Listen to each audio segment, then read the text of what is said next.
was part of the American dream. Students went through kindergarten, through middle school, and through high school, ultimately graduating, getting a degree, and becoming part of the society. However, this idyllic dream isn't so much reality anymore. As it stands right now, the United States public education system is not giving students what they deserve. Countries like Finland, South Korea, and China are overtaking the United States in scores and in diplomas. And that brings us to today's question, which is, does the United States need an education policy overhaul? And we see that the answer is a clear yes for the following three reasons. First, the United States public schools have extremely lagging student performance. Second, the United States public schools have a system where ineffective teachers are rampant. And finally, the United States public school systems are faced with huge budgetary issues and as a result are ineffective. The first thing to understand is that right now, the United States education system is not giving students what they need. According to an Education Next report on January 16th of last year, more than 2/3 of every student in a public school system fails to reach proficiency in reading, writing, or math. Now just logically, if over 2/3 of students don't have the ability to be proficient in an area, the United States public education system is not setting students up to be competitive on a global level. But this runs a lot more rampant. As we see from the Education Department's website in February of this year, 82% of schools do not make performance benchmarks. Now, of course, if 82% of public schools aren't even making performance benchmarks, obviously there is something flawed with the system, and therefore there does need to be an education policy overhaul. Now, we see that the effects of this are even more detrimental as we go to a Washington Post report on September 13th of last year, which stated that the United States ranks 16th globally in the amount of degrees produced. Now, obviously, because the education system has been failing for so long, less and less students are graduating college, and therefore, the United States is not making students that will be competitive on a global level. And as a result, we do need an education policy overhaul. Adding to the fact that there is a student performance lag is the fact that teachers have been systematically ineffective. Due to the contract and the unionization of teachers, it is almost impossible to fire an underperforming teacher. We see from the movie Waiting for a Superman that there is such thing as the lemon dance, in which instead of firing a bad teacher due to the unionization laws, a bad teacher can move from school to school to school, spreading its bad teaching from place to place to place, and therefore negatively affecting the students there.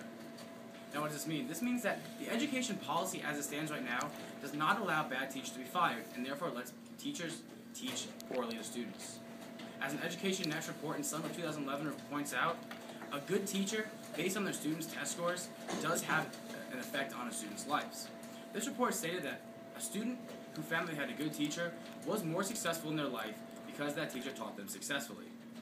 And finally, as the NCLB points out in a January 12th report of this year, the only way to change student performance in the classroom is to reward them with a better teacher. There's a direct correlation between a good teacher and a good performance. And therefore, the education policy as it stands right now, which is amiss with huge unionization laws making it almost impossible to fire teachers, needs to be overhauled. But it isn't the teacher's fault alone.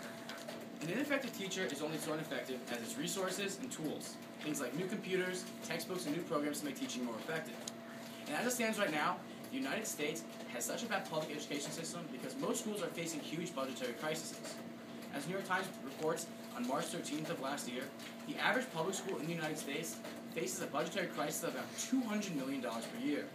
Now, this huge deficit spending means that the schools cannot provide for textbooks or new computers or resources to enable students to have more success. And therefore, the United States government needs to do something more in the realm of policymaking. Now, as The Economist points out in November of last year's issue, the United States government only accounts for about 10% of spending on education last year, which means that only 10% of the budgets are being directly funded by the national government. And therefore, if the United States wants to ensure more student success, there needs to be more direct spending. This would combat the deficit while allowing students to have more success in the classroom. And there are solutions to this. One such solution is known as class restructuring, in which bad teachers are fired and good teachers are taken and given more responsibility in teaching a larger class. The Los Angeles Times points out on January of this year, that class restructuring, in which a class could go from a size of about 25 to 45 students, could save an average of $550 million per year. Now, when schools are facing such huge deficit and budgetary crisis, $550 million is such a substantial amount of money.